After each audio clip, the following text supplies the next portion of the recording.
আসসালামু আলাইকুম সুপ্রিয় দর্শক, চলছে ইসরায়েল হামাসের তুমুল লড়াই। আমাদের হাতে আছে গুরুত্বপূর্ণ তাজা সংবাদ। শুরুতেই আমরা জেনে নেব সংবাদ শিরোনাম, পরে বিস্তারিত। এবার অস্ত্র সমর্পণে যে শর্ত দিল ফিলিস্তিনি গোষ্ঠী। আর সুপ্রিয় দর্শক, এদিকে এবার যুক্তরাষ্ট্রকে সতর্ক করল চীন। দর্শক, শুরুতে আমরা জেনে নেব এবার অস্ত্র সমর্পণে যে শর্ত দিল হামাস। ফিলিস্তিনের অবরুদ্ধ গাজা উপত্যকায় অব্যাহতভাবে অভিযান চালিয়ে যাচ্ছে ইসরায়েলি সেনারা। গত অক্টোবর মাসে শুরু হওয়া এই অভিযানে 34,000-এরও বেশি ফিলিস্তিনি নিহত হয়েছেন। দেশটির সেনাদের হামলায় বিধ্বস্ত জনপদের শহরে পরিণত হয়েছে গাজা উপত্যকা। এমন পরিস্থিতিতে অস্ত্র সমর্পণের জন্য শর্তারোপ করেছে ফিলিস্তিনের স্বাধীনতাকামী সংগঠন হামাস। সিএনএনকে এক প্রতিবেদনে তথ্য জানানো হয়েছে। হামাস জানিয়েছে, দ্বিরাষ্ট্রভিত্তিক সমাধান তথা স্বাধীন ফিলিস্তিন রাষ্ট্র প্রতিষ্ঠিত হলেই তারা অস্ত্র সমর্পণ করবে। প্রতিবেদনে বলা হয়েছে, হামাসের কিছু কর্মকর্তা ইঙ্গিত দিয়েছেন 1967 সালে যুদ্ধে ইসরায়েল দখলকৃত এলাকায় স্বাধীন রাষ্ট্র প্রতিষ্ঠা হলে তারা সশস্ত্র সংগ্রাম ছেড়ে দিতে পারে।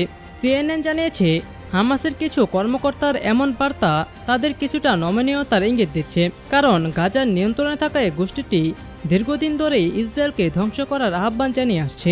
হামাসের পলিট ব্যুরোর ইস্তাম্বুল ভিত্তিক সদস্য বাসেম নাইন সিএনএনকে বলেন, স্বাধীন ফিলিস্তিন রাষ্ট্র প্রতিষ্ঠা হলে হামাস নিজেদের নিরস্ত্র করতে রাজি হবে। হামাসের সামরিক শাখার কথা উল্লেখ করে তিনি বলেন, শরণার্থীদের প্রত্যাবর্তনের অধিকার সংরক্ষণের পাশাপাশি জেরুজালেমকে রাজধানী করে স্বাধীন ফিলিস্তিন রাষ্ট্র প্রতিষ্ঠা করতে হবে।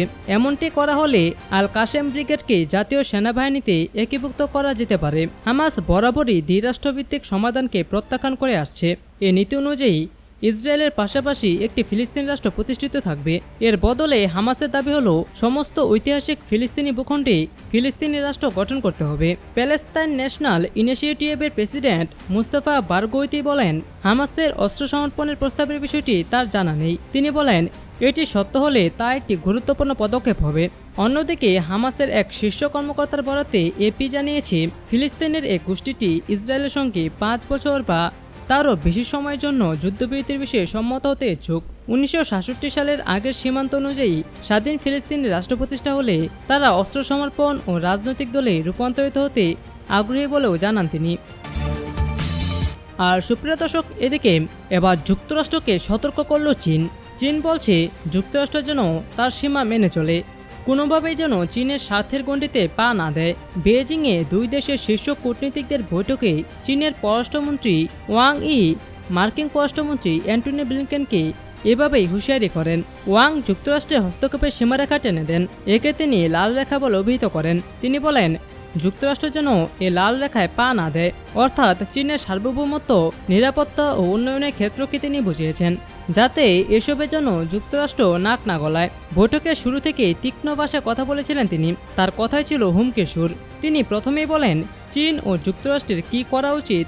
আমাদের কি স্থিতিশীলতার সঙ্গে এগিয়ে যাওয়া ঠিক হবে, নাকি নিয়ন্ত্রণহীন খারাপ সম্পর্কে ফিরে আসা উচিত? তিনি বলেন, চীন মার্কিন সম্পর্ক স্থিতিশীল হতে শুরু করেছে, কিন্তু এখনও নেতিবাচক ইস্যুগুলো দিয়ে তা যাচাই করা হচ্ছে।